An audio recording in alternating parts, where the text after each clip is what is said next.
They say sisters share everything. They say twins are inseparable. They say blood is thicker than water. But blood can clot. Blood can poison. Blood can choke you when the person who shares your face, your voice, your childhood decides to become your enemy. My name is Nora Hale, and this is the story of how my twin sister destroyed everything I loved and how I made her pay. Evelyn and I were born 3 minutes apart. She came out screaming like the world owed her something. I came quiet, calm, my tiny fists folded. From that day forward, we were labeled. Evie, the bold one. Nora, the steady one. People loved Evie's fire. Teachers forgave her tantrums. Boys lined up for her smile. Parents at PTA meetings said, "She'll be a star." Me? I was the shadow they forgot in the same breath. Oh yes, and Nora too. But I didn't mind. At least, not at first. Evie thrived in the spotlight. I thrived in the background. Together, we balanced. At least, that's what I believed. Our father built Hale and Mercer Realty from nothing but grit. When he got sick, the weight fell on us. 2 daughters, 2 supposed heirs.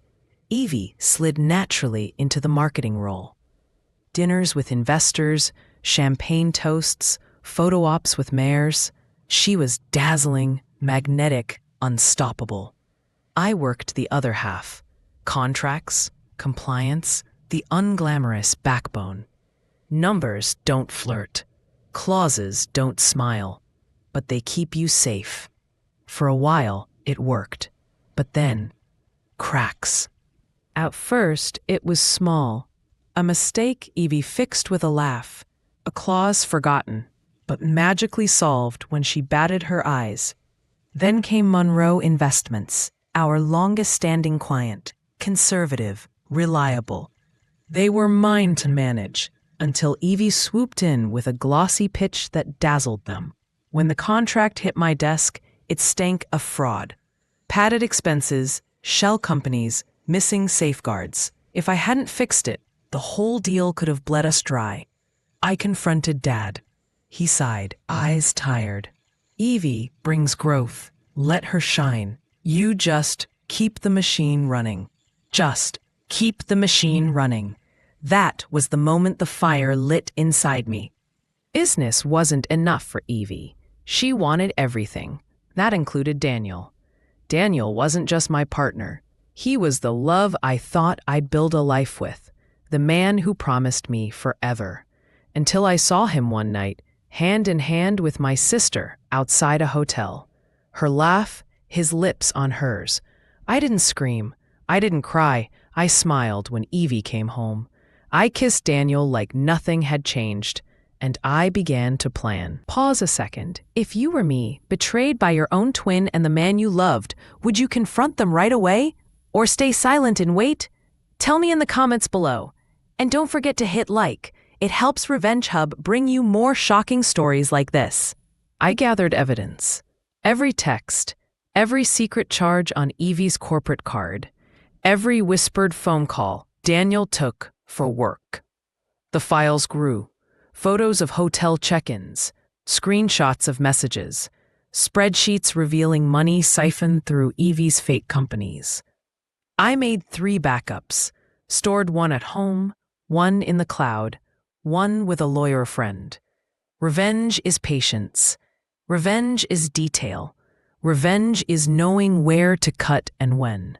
And I knew my moment. Evie's crowning achievement. 0. Evie wanted a grand investor gala in Manhattan. Dad, frail and proud, agreed. Let her have her night, he told me. She dressed in a gown worth more than my car.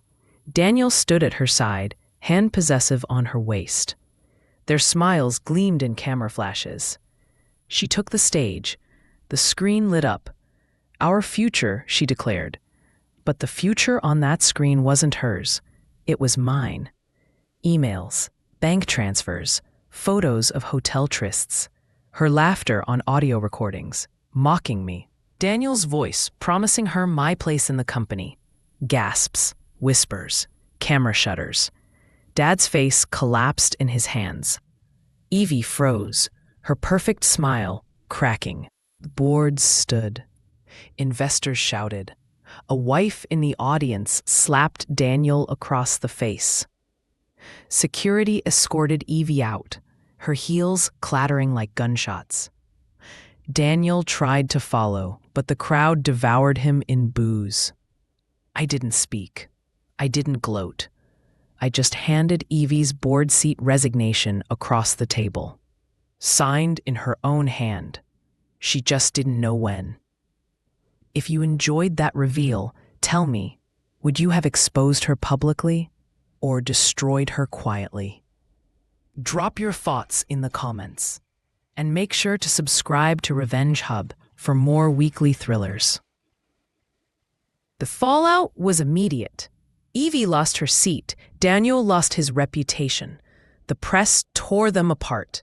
Dad reinstated me, silent with shame. Clients rallied behind me once they saw the truth. Evie called, begged, cried. Nora, please, we're sisters. But sisters don't burn each other's lives. A year later, I got an envelope. No return address. Inside, a photo. Evie, gaunt and hollow, standing in a bar. Eyes empty, glass in hand. On the back, a scrawled note. You took my life.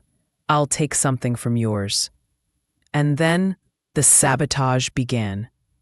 Emails altered, contracts misplaced, clients mysteriously warned away. She wasn't gone. She was just getting started. I fortified everything. Compliance officers, cybersecurity, triple checks on every deal. But Evie knew the company's veins.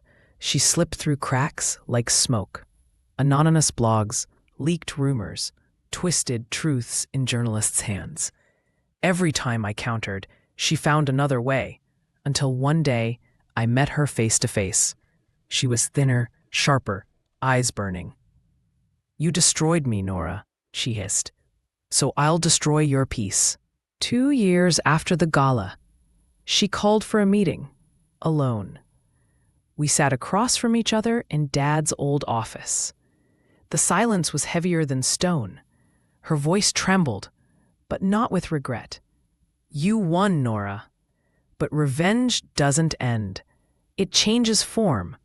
You ruined me, and I'll never stop haunting you. I leaned forward, calm, certain. You already lost, Evie, because you can't haunt someone who refuses to fear you. She stared at me. For once, no words, no fire, just silence. People think revenge is fireworks, that it ends with cheers and confetti. It doesn't. It ends with ashes, with scars you can't show at board meetings, with sleepless nights, wondering if the person who shared your face will one day come back to finish the job. But it also ends with freedom, because when you rip away lies, what's left is truth, and truth is a weapon sharper than any knife. I am Nora Hale, and this was my revenge. If you found this story gripping, don't forget to like, comment, and subscribe to Revenge Hub. And remember, behind every smile may hide a lie. Behind every betrayal, there's always revenge.